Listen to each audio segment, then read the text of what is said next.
ሰላም የተወደዳችሁ የእግዚአብሔር ቤተሰቦች ሰላም ለእናንተ ይሁን። ፓስተር እንድሪያስ ነኝ። እንደምን ናችሁ? እግዚአብሔር ስሙ የተባረከ ይሁን። ዛሬ ደግሞ እግዚአብሔር በቃሉ ይናገረናል፣ በቃሉ ያስተምረናል። እግዚአብሔር ደግሞ በቃሉ ደግሞ ሐሳቡን ያሳውቀናል። ከዛ በፊት አጭር ጸሎት እንጸልይ። እግዚአብሔር አምላክና አባት ሆይ እናመሰግንሃለን። ጌታ ሆይ ይህን ዕድል ስለሰጠን ስምህ ይባረክ። በቃልህ እንድታስተምረን በቃል ደግሞ እግዚአብሔር ያንተን ሐሳብ እንድታሳውቀን እንጸልያለን። ልጆችሽ ከእግዚአብሔር የተማሩ ይሆናሉ፣ የልጆችሽ ሰላም ይበዛል እንደሚለው ቃል ጌታ ሆይ ከአንተ የሚማር ሰው ያንተ ሰላም ይበዛለታል። እግዚአብሔር ሆይ በኢየሱስ ስም ከአንተ መማር እንዲሆንልን እንጸልያለን። ጌታ ሆይ ማርያም አንተ እግር ስር ቁጭ ብላ እንደተማረች እኛም ደግሞ አንተ እግር ስር ቁጭ ብለን ጌታ ሆይ መማር እንዲሆንልን እንጸልያለን። ለሰሚዎች ጸጋን ስጣቸው፣ ለሰሚዎች ጸጋን ስጣቸው። ለኔ ለባሪያ ደግሞ ለማገለግለው ደግሞ ጌታ ጸጋ እንዲበዛልኝ ጸልያለሁ። በቃልህ እግዚአብሔር ሆይ አይኖቻችን ክፈት። በቃልህ መንፈሳዊ ጆሮቻችን ይከፈቱ። በቃልህ እግዚአብሔር ሆይ ያንተን ሐሳብ አሳውቀን። ክብር ሁሉ ለአንተ ይሁን። ምንም አይነት ያንተን ሐሳብ ወደኛ እንዳይመጣ የሚከለክል የበቀል መንፈስ ሁሉ በስም ስልጣን ይመታ። ሐሳባችን የሚበታተን እግዚአብሔር ሆይ ያንተን ቃል እንዳንሰማ አይምሮን ሐሳብን በተለያየ መንገድ የሚበታተን የጨለማ አሰራር ሁሉ በስም ስልጣን ይመታ። እህቶቼ ወንድሞቼ፣ እኔንም ጌታ ሆይ በደም እንድትሸፍነን እንጸልያለን። በደም እንድትሰውረን እንጸልያለን። እግዚአብሔር ሆይ አይኖችን ክፈት፣ ከሕግህም ተአምራትን አያለው እንዳለ በቃል ውስጥ ተአምራት አለ። በቃል ውስጥ ፈውስ አለ። በቃል ውስጥ ሕይወት አለ። በቃል ውስጥ እግዚአብሔር ሆይ ያንተ ሐሳብ አለ። እግዚአብሔር ሆይ ክብር ሁሉ አንተ ይሁን። ተባረክ በኢየሱስ ስም አሜን። ክብር ለኢየሱስ ይሁን። እግዚአብሔር ስሙ የተባረከ ይሁን። ዛሬ ወደ እናንተ በውስጥ የሞላውን የእግዚአብሔር ቃል ነው ዛሬ ማካፈላችሁ። ዛሬ ከእናንተ ጋር እንካፈለው የእግዚአብሔር ቃል ከመንፈስ ቅዱስ ጋር የጠበቀ ህብረት ማድረግ በሚል ነው። እግዚአብሔር ስሙ የተባረከ ይሁን። እግዚአብሔር ቃል በሁለተኛ ቆሮንቶስ ምዕራፍ 13 ላይ ቁጥር 14 ላይ ሐዋርያ ጳውሎስ ከመንፈስ ቅዱስ ጋር ስላለን ህብረት ጽፎልናልና እሱን አንድ ጊዜ እናነባውና ከዛ በኋላ እግዚአብሔር የራሱን ሐሳብ እያስተላለፈልን ይመጣል ማለት ነው። ክብር ለኢየሱስ ይሁን። ከመንፈስ ቅዱስ ጋር የጠበቀ ህብረት ማድረግ። ሁለተኛ ቆሮንቶስ ላይ የእግዚአብሔር ቃል እንደዚህ ይላል፣ የጌታችን የኢየሱስ ክርስቶስ ጸጋ፣ የእግዚአብሔር ፍቅር፣ የመንፈስ ቅዱስ ህብረት ከሁላችሁ ጋር ይሁን ብሎ ጳውሎስ በስተመጨረሻ ለቆሮንቶስ አማኞች መልእክት ከጻፈ በኋላ መጨረሻ ላይ እንደ መዝጊያ የተናገረው ቃል ነው። ምን አለ? የመንፈስ ቅዱስ ህብረት ከሁላችሁ ጋር ይሁን አለ። ክብር ለኢየሱስ ይሁን። ህብረት የሚለው ቃል ከመንፈስ ቅዱስ ጋር ግንኙነትን፣ ትብብርን ማለትም እኛ ለመንፈስ ቅዱስ ማውራታችን እና እሱ እኛን ሲያወራ ማድመጥ የሚያመለክት ነው። ህብረት ማለት ልድገመው፣ ህብረት የሚለው ቃል ከመንፈስ ቅዱስ ጋር ግንኙነትን፣ ትብብርን ማለትም እኛ ለመንፈስ ቅዱስ ማውራታችንና እሱ እኛን ሲያወራ ማድመጥን የሚያመለክት ነው። ህብረት ማለት መቀራረብ ማለት ነው። ህብረት ማለት ደግሞ በሌላ ጎን ደግሞ ህብረት ማለት ደግሞ አብሮ መሆን ማለት ነው። እግዚአብሔር ስሙ ይባረክ። አብሮ ስለመሆን የሚያሳይ ነው። ህብረት ማለት አብሮ ስለመሆን የሚያሳይ ነው። ኢየሱስ ክርስቶስ ጌታ ነው። ስለዚህ ሐዋርያ ጳውሎስ እዚህ ጋር የሚናገረው ምንድን ነው? የመንፈስ ቅዱስ ህብረት ከሁላችሁ ጋር ይሁን እያለ ይናገራል የእግዚአብሔር ቃል። ክብር ለኢየሱስ ይሁን። ከመንፈስ ቅዱስ ጋር ህብረት ስናደርግ በህይወታችን የሚሆን ነገር አለ ወገኖች። ከመንፈስ ቅዱስ ጋር ህብረት ስናደርግ ብዙ ነገሮች ይሆናሉ። ዛሬ ከመንፈስ ቅዱስ ጋር የጠበቀ ህብረት እንዲኖርን ወሳኝ ነገሮችን እነግራቸዋለሁ። ሁለት ነገሮችን እናያለን። ከመንፈስ ቅዱስ ጋር የጠበቀ ህብረት እንዲኖረን ሁለት ነገሮች። አንደኛ የመጀመሪያው እግዚአብሔርን በጥልቀት ማወቅ። ከመንፈስ ቅዱስ ጋር የጠለቀ ህብረት እንዲኖረን አንደኛው እግዚአብሔርን በጥልቀት ማወቅ፣ ሁለተኛው ደግሞ እግዚአብሔርን ራሱን በጥልቀት መጠማት። ሃሌሉያ! ስለዚህ ከመንፈስ ቅዱስ ጋር ህብረት ለማድረግ እነዚህ ነገሮች ወሳኝ ናቸው። እግዚአብሔርን በጥልቀት ማወቅ፣ እንደገና ደግሞ እግዚአብሔር ደግሞ በጥልቀት መጠማት ናቸው። ስለዚህ እግዚአብሔርን ማወቅ የሚለውን በመጀመሪያ እናየዋለን። አያችሁ፣ ከመንፈስ ቅዱስ ጋር ህብረት እንዲኖረን ትልቁ ነገር እግዚአብሔርን ማወቅ ያስፈልጋል።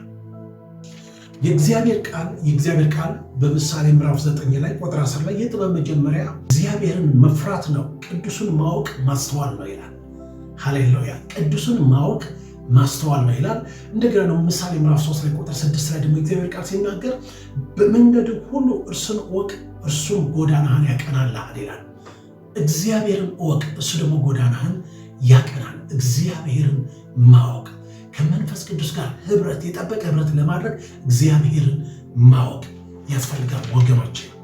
እግዚአብሔርን የበለጠ ባወቃችሁት መጠን የእርሱ ኃይል በህይወታችሁ የበለጠ እየተገለጠ ይመጣል። አያችሁ፣ እግዚአብሔር ባወቅነው ቁጥር ነው የእግዚአብሔር ኃይል በህይወታችን ላይ፣ በኑሯችን ላይ፣ በአገልግሎታችን ላይ፣ በማንኛውም የህይወታችን አቅጣጫ የእግዚአብሔር ኃይል ይገለጣል። እርሱን ባወቅነው መጠን የእርሱ ኃይል ደግሞ በይበልጥ በእኛ ህይወት ላይ ይገለጣል ማለት ነው።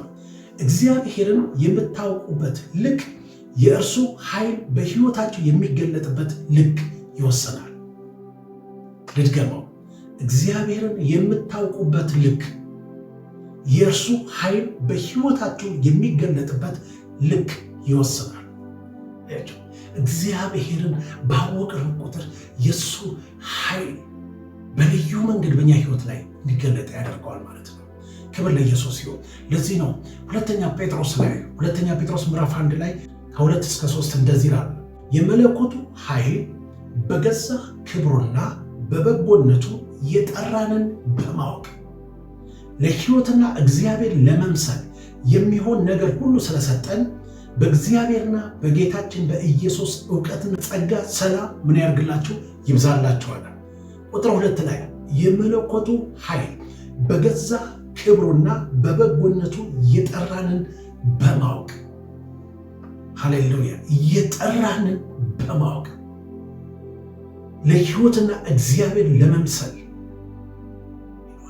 የጠራንን እግዚአብሔርን ማወቅ ወገኖች፣ እርሱን የበለጠ ባወቅነው ቁጥር የእርሱ ኃይል የበለጠ ይገለጥልናል።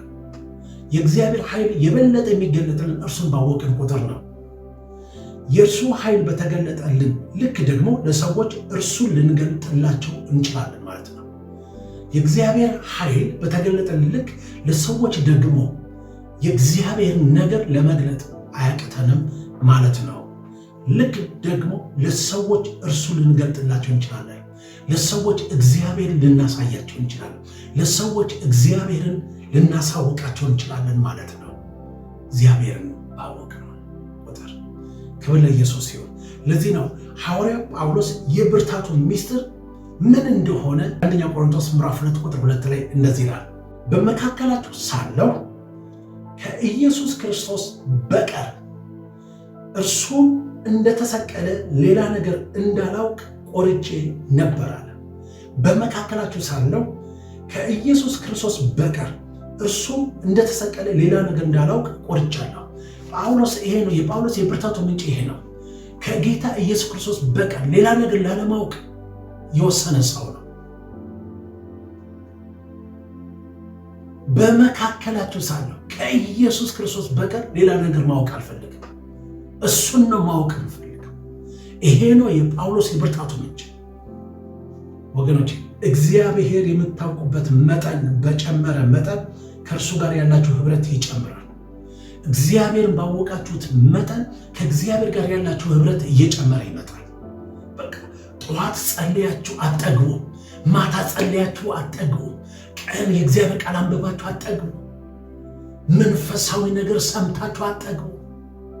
ምክንያቱም እግዚአብሔር የምታውቁበት መጠን በጨመረ መጠን ከእርሱ ጋር ያላችሁ ህብረት እየጨመረ ይመጣል። ከእግዚአብሔር ጋር ያላችሁ ህብረት ዕለት ዕለት እየጨመረ ይመጣል ማለት ነው። እግዚአብሔር ማወቅ ይሆንልን። ክብር ለኢየሱስ ይሁን። አያችሁ፣ ጳውሎስ ክርስቶስን ለማወቅ የከፈለ መስዋዕትነት የሚገልጽ አንድ ክፍል አለ። ጳውሎስ ክርስቶስን ለማወቅ የማይከፍለው መስዋዕት የለም። ጳውሎስ ክርስቶስን ለማወቅ የከፈለ መስዋዕትነትን እናያለን። ፊልጵስዩስ ምዕራፍ 3 ላይ ከ9 ጀምሮ እስከ 11 እንደዚህ ይላል። አዎ በእውነት ከሁሉ ይልቅ ስለሚበልጥ ስለ ክርስቶስ ኢየሱስ ስለ ጌታዬ ዕውቀት ነገር ሁሉ ጉዳት እንዲሆን እቆጥራለሁ።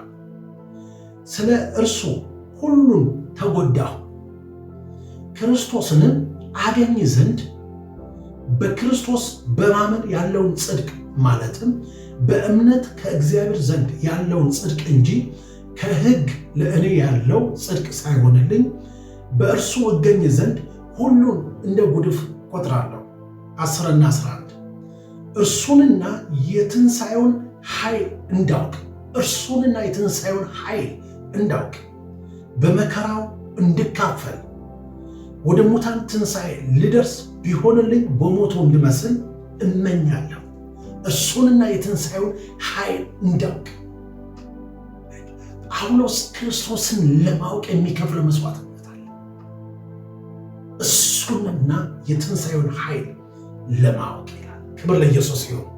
እግዚአብሔር ማወቅ ዋነኛ ነገር ነው ወገኖች። እግዚአብሔር ማወቅ ዋነኛ ነገር ነው። ሃሌሉያ። የመንፈሳዊ በረከቶች ሁሉ ምንጭ እግዚአብሔርን ማወቅ ነው። የመንፈሳዊ በረከት ሁሉ ምንጭ እግዚአብሔርን ማወቅ ነው። ክብር ለኢየሱስ ይሁን። ሃሌሉያ። እግዚአብሔርን ለማወቅ ወገኖቼ አንደኛ ወደ እግዚአብሔር መቅረብ። እግዚአብሔርን ለማወቅ ወደ እግዚአብሔር መቅረብ ያስፈልጋል።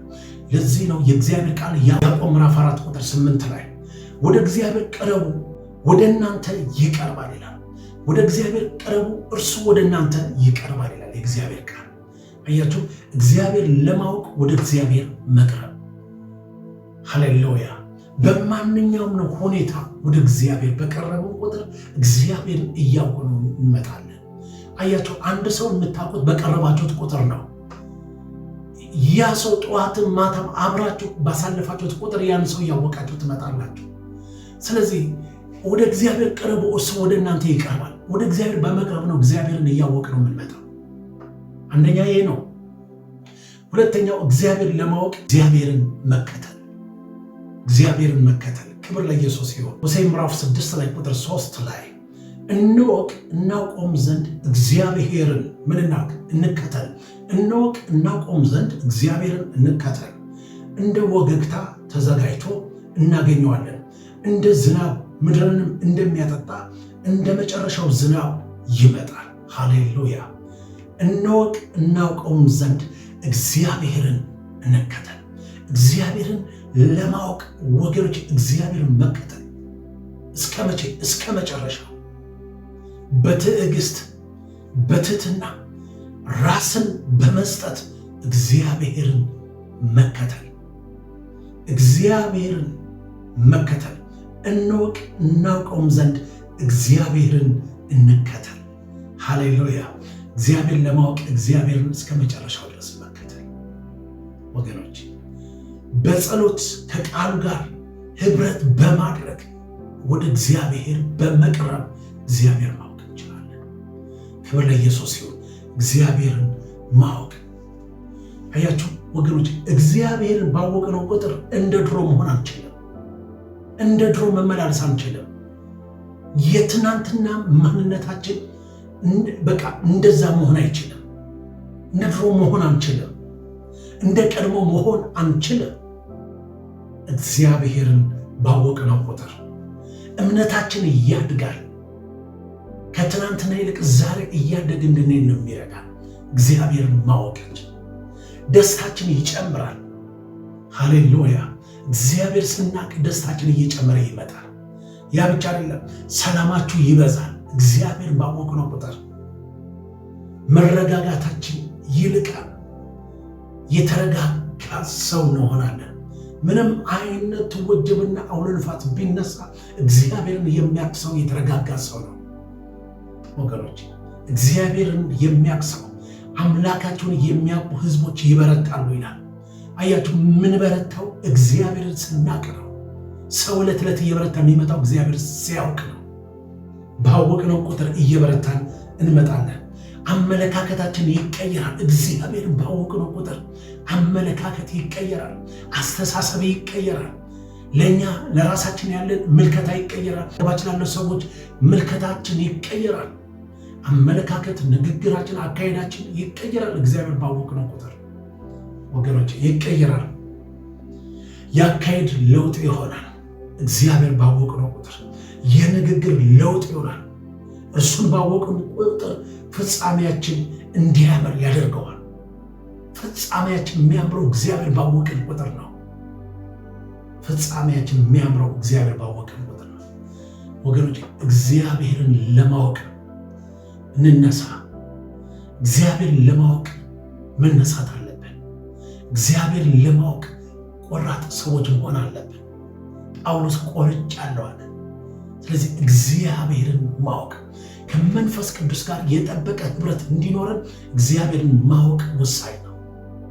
እግዚአብሔርን ማወቅ ክብር ለኢየሱስ ሲሆን፣ ለዚህ ነው ፊልጵስዩስ ምዕራፍ 4 ላይ የእግዚአብሔር ቃል ሲናገር እንደዚህ ይላል፣ ገርነታችሁ በሰው ሁሉ ዘንድ የታወቀ ይሁን፣ ጌታ ቅርብ ነው ይላል መጽሐፍ ቅዱስ። አያችሁ፣ ጌታ ራሱን ለሰው ልጆች ለመግለጥ ዝግጁ ነው። ጌታ ራሱን ለእኛ ለመግለጥ ዝግጁ ነው። ምክንያቱም ጌታ ቅርብ ነው ይላል። እግዚአብሔር ከስትንፋሳችን ቅርብ ነው።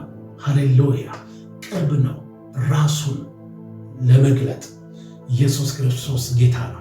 ጌታን ለማወቅ ለፈለገ ሰው ጌታ ከስትንፋሳችን ይልቅ ቅርብ ነው። እግዚአብሔር ማወቅ ዋነኛ ነገር ነው። የመንፈሳዊ በረከት ሁሉ ምንጭ እግዚአብሔርን ማወቅ ነው። ሃሌሉያ! ክብር ለኢየሱስ ይሁን። እግዚአብሔርን ማወቅ ይሁንልን። አሜን።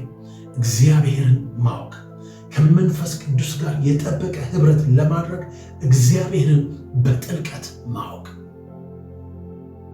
ይሄ ነው።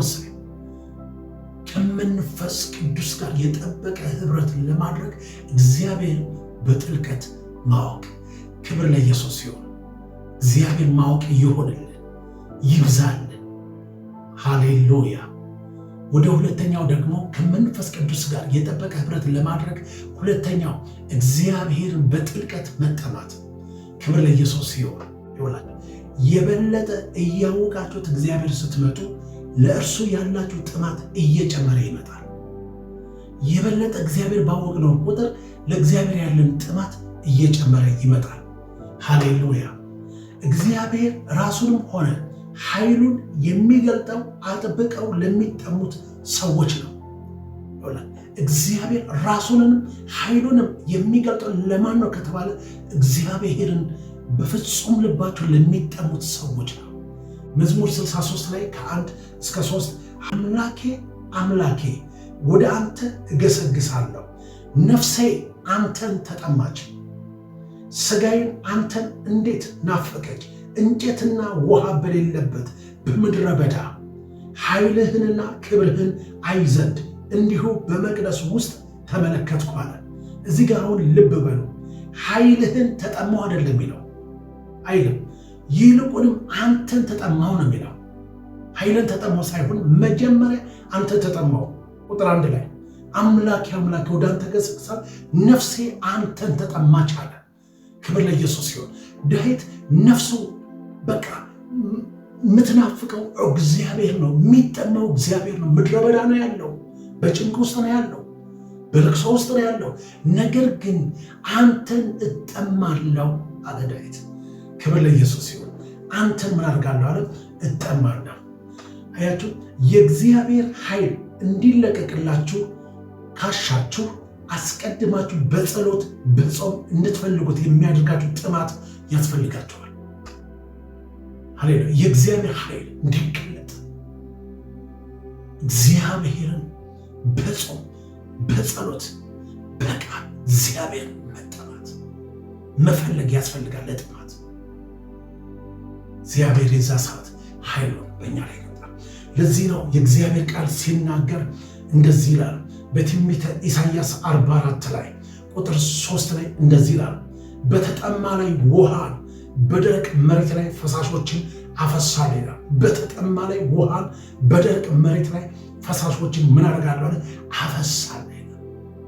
ሃሌሉያ። በተጠማ እግዚአብሔርን መጠማት ከመንፈስ ቅዱስ ጋር ህብረት ለማድረግ መጀመሪያ ራሱን እግዚአብሔር በጥልቀት መጠማት። መዝሙረ ዳዊት 42 ላይ ቁጥር 1 ላይ ዳዊት እንደዚህ ያለ፣ ዋላ ወደ ውሃ ምንጭ እንደሚናፍቅ አቤቱ እንዲሁ ነፍሴ ወደ አንተ ትናፍቃለች።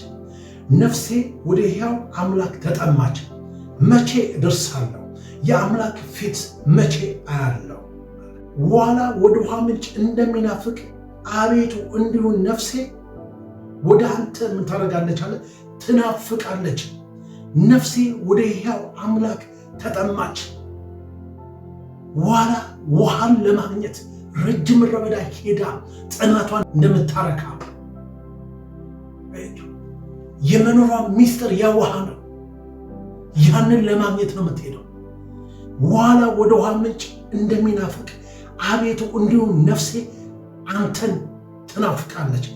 ነፍሴ ወደ ሕያው አምላክ ተጠማች አለ። ሃሌሉያ።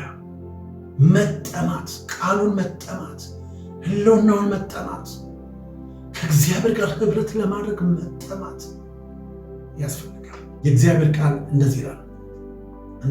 ኢሳይያስ 26 ቁጥር 9 ላይ መንፈሴ በውስጤ ወደ አንተ ትገሰግሳለች። መንፈሴ በውስጤ ወደ አንተ ትገሰግሳለች። ደግሞ አለ ኢሳይያስ፣ ወደ አንተ ትገሰግሳለች፣ ነፍሴ አንተን ትጠማለች አለ።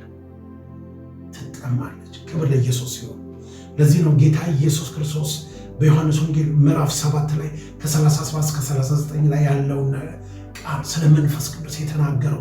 ማንም የተጠማ ቢኖር ወደ እኔ ይምጣ ይጠጣ። ይህን ስለ መንፈስ ቅዱስ እንደተናገረ የእግዚአብሔር ቃል ይነግረናል። ወገኖች ከመንፈስ ቅዱስ ጋር የጠበቀ ህብረት ለማድረግ እነዚህ ሁለት ነገሮች ወሳኞች ናቸው። አንደኛ እግዚአብሔርን ማወቅ፣ ሁለተኛ በጥልቀት መንፈስ ቅዱስን መጠማት፣ እግዚአብሔርን መጠማት ያስፈልጋል። ሃሌሉያ። እግዚአብሔር ማወቅ ይሆንልን፣ እሱም መጠማት ይሆንልን። አሜን። ክብር ለኢየሱስ ሲሆን አጭር ጸሎት እንጸልያለን። ሃሌሉያ። እግዚአብሔር እንዲረዳ፣ እግዚአብሔር ማወቅ እንዲሆንልን፣ እሱን መጠማት እንዲሆንልን እንጸልያለን። ቅዱስ አባት ሆይ እናመሰግንሃለን። ክብር ሁሉ በሰማይ በምድር ላንተ ይሆን። ከመንፈስ ቅዱስ ጋር የጠበቀ ህብረት እንዲኖረን ዛሬ ጌታው ስለተናገርከን ስም ይባረክ።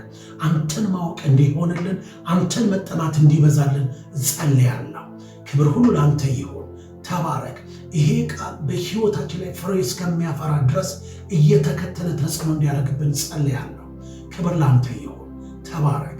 በኢየሱስ ስም አሜን። እግዚአብሔር ይባርካችሁ። ክብር ለኢየሱስ ይሁን። ሁላችን ይህን ቃል ማሰላሰል አለብን። ከመንፈስ ቅዱስ ጋር የጠበቀ ህብረት ለማድረግ ሁለት መንገድ ወሳኝ ናቸው። እግዚአብሔር ማወቅ፣ እንደገና በጥልቀት ደግሞ እግዚአብሔር ራሱን መጠማት ያስፈልጋል። ኢየሱስ ጌታ ነው። እግዚአብሔር ይባርካችሁ። እግዚአብሔር ቢፈቅድ በህይወት ብንኖር አሁን ደግሞ ኦንላይን ጸሎት እንጀምራለን። ኦንላይን ላይ ጸሎት እንጀምራለን። ሁላችሁም እዛ እየገባችሁ ጥያቄ ያለባችሁ፣ የታመማችሁ፣ በብዙ አይነት ውስጥ ያላችሁ ሰዎች አብረን ከኛ ጋር እንጸልያለን። ለእያንዳንዳቸው እንጸልያለን። እግዚአብሔር ደግሞ ድንቅና ተአምራት ያሳየናል። እግዚአብሔር ይባርካችሁ። ተባረኩ።